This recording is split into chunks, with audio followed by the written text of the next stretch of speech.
Bonjour, je m'appelle Sophia Essaoui. Je suis une élève de l'école Saint-Naval d'Enfants de la classe C3. Aujourd'hui, je vais vous présenter ma recherche sur l'appareil respiratoire des plantes.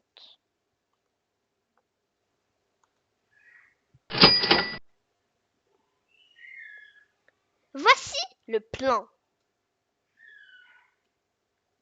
Premièrement, c'est quoi une plante? Deuxièmement, de quoi se compose-t-elle? Troisièmement, avec quel organe les plantes respirent-elles? Quatrièmement, quel est le rôle des plantes? Cinquièmement et finalement, que font les plantes pendant la nuit et le matin?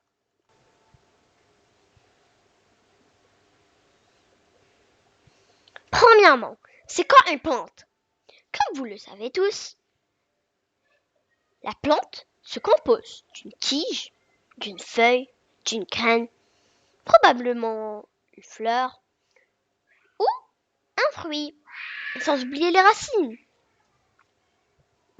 Les plantes est un organisme végétal constitué d'une tige, feuille aérienne et ancrée dans le sol grâce à des racines.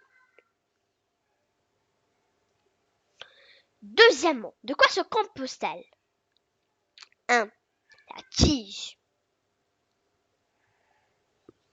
La tige, en botanique, est la partie allongée d'une plante entre les racines, les feuilles et la fleur. Elle soutient la plante et sert à faire passer le liquide entre la fleur, les feuilles et les racines. Deuxièmement, de quoi se compose-t-elle? 2. Les racines.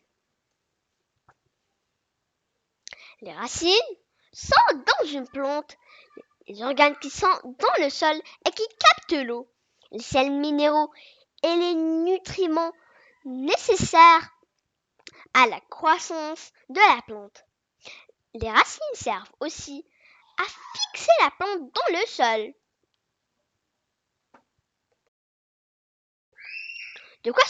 Deuxièmement, de quoi se compose-t-elle? 3. Les feuilles. Les feuilles sont des organes presque toujours verts.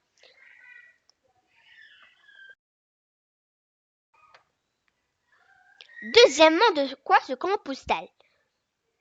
4. Les stomates.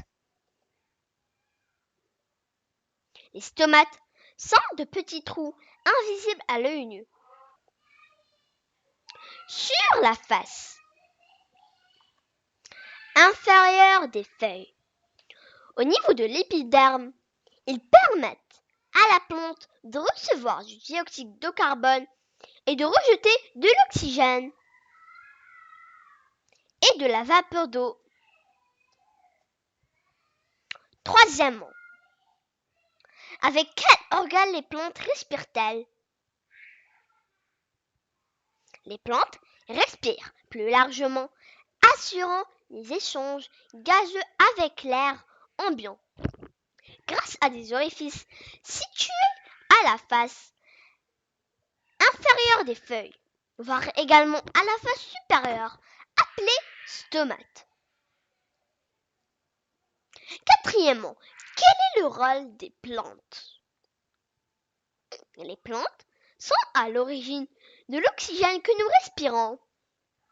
En transformant le CO2 contenu dans l'atmosphère en O2, on les retrouve à la base des chaînes alimentaires et elles constituent ainsi la nourriture de millions d'espèces vivantes. Cinquièmement et finalement, que font les plantes pendant la nuit et le matin? Dans le matin, les plantes absorbent le dioxyde de carbone et elles jettent l'oxygène. Dans la nuit, elles prennent l'oxygène et elles jettent le dioxyde de carbone. Comme vous l'avez pu remarquer, il y avait des mots soulignés en vert. Ces mots étaient complexes. Je vais vous donner leur définition. L'atmosphère, c'est une couche gazeuse qui entoure le globe terrestre. Et l'épiderme, c'est une partie terminale de la tige de certaines graminées. Graminées, ce sont des graines serrées. Et le CO2, c'est le dioxyde de carbone. Et le O2, c'est l'oxygène. Et les sels minéraux, ce sont des substances indispensables à l'organisme. Et c'est le cas pour les nutriments. Aérien, c'est situé dans l'air. Organisme, c'est un ensemble des organes qui constituent un être vivant. Et ambiant, qui entoure de tous côtés, constitue le milieu où on se trouve. Merci pour votre attention. Merci pour votre attention.